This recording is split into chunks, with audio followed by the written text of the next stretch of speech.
Selamat pagi, salam sejahtera. Isu hangat pagi ini, YB kita tak bodoh, dipetik daripada Free Malaysia Today.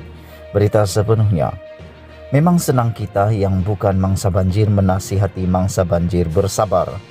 Mudah untuk beritahu mereka jangan berburuk sangka lalu mesti berbaik sangka. Kita dapat saksikan sekarang mangsa banjir sedang marah dan diakui ada kalanya kemarahan mereka keterlaluan. Namun seperti dikatakan tadi, amat mudah memberi mereka bermacam-macam nasihat kerana kita bukan mangsa banjir. Kita tidak rasa secara langsung apa yang mereka rasai walaupun kita amat bersimpati atas apa yang menimpa mereka. Pun begitu, berat mata memandang, berat lagi bahu memikul. Saya tidak bercadang menghuraikan ciri-ciri dan sebab kemarahan mereka. Cuma ingin memperbetulkan, jika itu perkataan yang boleh digunakan, tuduhan mangsa banjir dan juga bukan mangsa banjir bahawa politikus kita, khususnya wakil rakyat, tidak kira ahli parlimen maupun ahli Dewan Undangan Negeri ADUN, yang bergelar YB atau yang berhormat tidak datang melawat kawasan banjir. YB dan juga politikus yang bukan YB atau bercita-cita jadi YB tetapi belum jadi YB serta bekas YB yang mengidam kembali jadi YB, sememangnya cepat dan pantas turun padang untuk bertemu dan menzahirkan rasa sedih dan simpati terhadap mangsa banjir. Mereka tahu tidak melawat bencana kawasan bencana ibarat membunuh diri secara politikal atau political suicide. Mereka tahu tidak muncul bermakna akan ditendang pengundi pada pilihan raya akan datang atau tidak dipilih parti jadi calon kerana dianggap sebagai bebanan.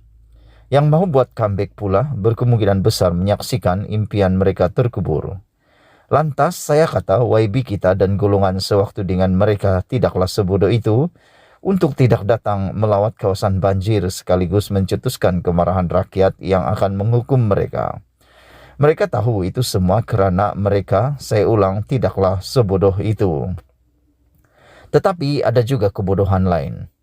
Bak kata kolumnis FMT Faisal Tahrani menerusi salah satu artikelnya di media dalam talian, sebenarnya banjir berlaku kerana ada ramai yang bodoh mengatasi yang tidak berapa bodoh.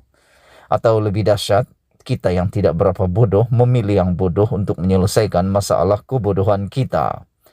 Setuju atau tidak, terpulanglah. Bagaimanapun, ahli Parlimen Padang Rengas Nazri Aziz mendedahkan ada lebih daripada kebodohan ketika mengulas kenyataan Ketua Penerangan Bersatu Wan Saiful Wan Jan yang mahu Perdana Menteri lebih aktif mengetuai penyelarasan operasi bantuan banjir. Nazri berkata Wan Saiful bangang kerana cuba rendahkan kredibiliti Perdana Menteri. Antara bodoh dengan bangang, mana lebih teruk?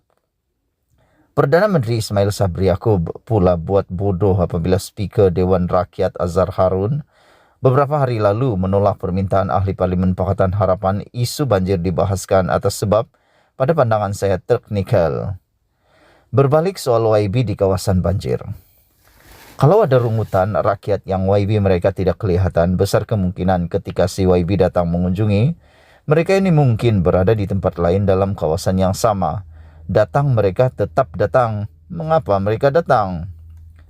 Ada yang datang untuk benar-benar membantu dan menjalankan tanggung jawab. Ini tidak boleh dinafikan. Mereka datang untuk take charge, menyelaras operasi menyelamat dan menolong. Sama ada mereka tulus ikhlas atau lakukan demi kreya politik, itu antara mereka dengan Tuhan. Hakikatnya mereka datang membantu, menolong, menyumbang dan ini dihargai. Ada yang datang untuk tunjuk muka atau bermuka-muka, bersalam dan memeluk serta mendapat mangsa tanda simpati. Bergambar terutama untuk media, sesuatu yang dipanggil photo opportunity. Ada juga orang kenamaan yang datang menyibuk dan membebankan pasukan keselamatan yang sedang sibuk menjalankan tugas kerana terpaksa memberi layanan khas kepada golongan pelawat kenamaan. Hakikatnya, mereka semua datang dengan niat, matlamat dan objektif masing-masing.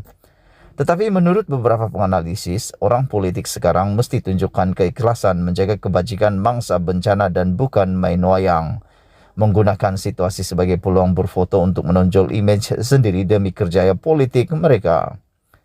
Rakyat masa kini, kata penganalisis, tidak mudah tertipu dengan taktik lapuk yang memualkan mereka. Lantas, apa tugas dan peranan YB kita? Media, terutama yang berbahasa Inggris, kerap menggelar ahli parlimen dan ADUN kita lawmakers atau penggubal undang-undang. Oleh itu, ada pendapat diwar-warkan bahwa selaku lawmakers, mereka mesti menggubal undang-undang dan dasar negara dan bukannya bersihkan longkang, angkat sampah dan bertindak sebagai anggota pasukan penyelamat.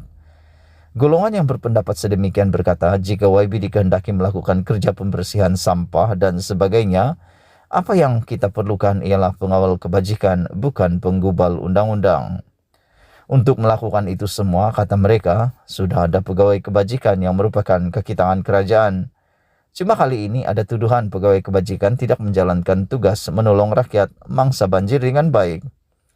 Teringat perbualan saya dengan seorang ahli parlimen tahun 1990-an yang memberitahu saya di kawasan beliau, ada lebih kurang 30 buah kuil dan selang sehari ada upacara dilangsungkan. Oleh demikian, YB itu wajib mengulurkan bantuan keuangan selang beberapa hari. Begitu juga apabila ada majlis perkawinan dan kematian, lalu pertanyaan timbul, adakah ini tugas seorang penggubal undang-undang? Di parlimen yang menggubal undang-undang ialah kerajaan. Ahli parlimen daripada parti pemerintah yang tidak duduk dalam kerajaan tidak terbabit secara langsung menggubal undang-undang. Tugas mereka menyokong rang undang-undang yang dirangka kawan-kawan mereka dan dibentang di parlimen. Ahli parlimen pembangkang tentulah tidak berperanan mengubah undang-undang. Tugas mereka membahas rang undang-undang yang disediakan kerajaan dan menyatakan sokongan atau bantahan. Oleh itu, berbalik persoalan peranan YB kita. Ringkasnya, memainkan peranan efektif memastikan dasar dan perundangan negara memanfaatkan rakyat.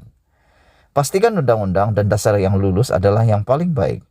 Diakui terjadi perundangan yang dibentang kerajaan dan dilihat tidak bagus diluluskan juga, karena yang membangkang tidak cukup angka atau do not have the numbers untuk menghalang.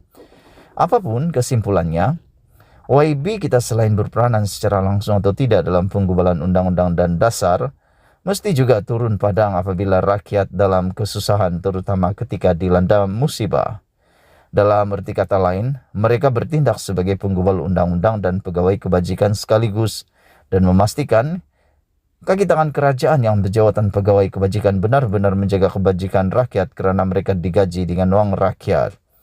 Tugas amat berat untuk YB memastikan setiap aspek kebajikan dan kebaikan untuk rakyat dijaga. Jika itu tidak boleh dilakukan, jangan mengaku mewakili rakyat. Jangan menamakan diri wakil rakyat. Artikel ini adalah pandangan penulis dan tidak semestinya mewakili FMT. Dipetik daripada FMT, ditulis oleh Mohsin Abdullah, bertugas sebagai agensi berita, media cetak, elektronik, dan dalam talian. Beliau merupakan menulis mengenai ini seperti nasi campur kegemarannya. Penulisnya ibarat durian, harum bagi setengah orang, tidak menyenangkan bagi yang lain.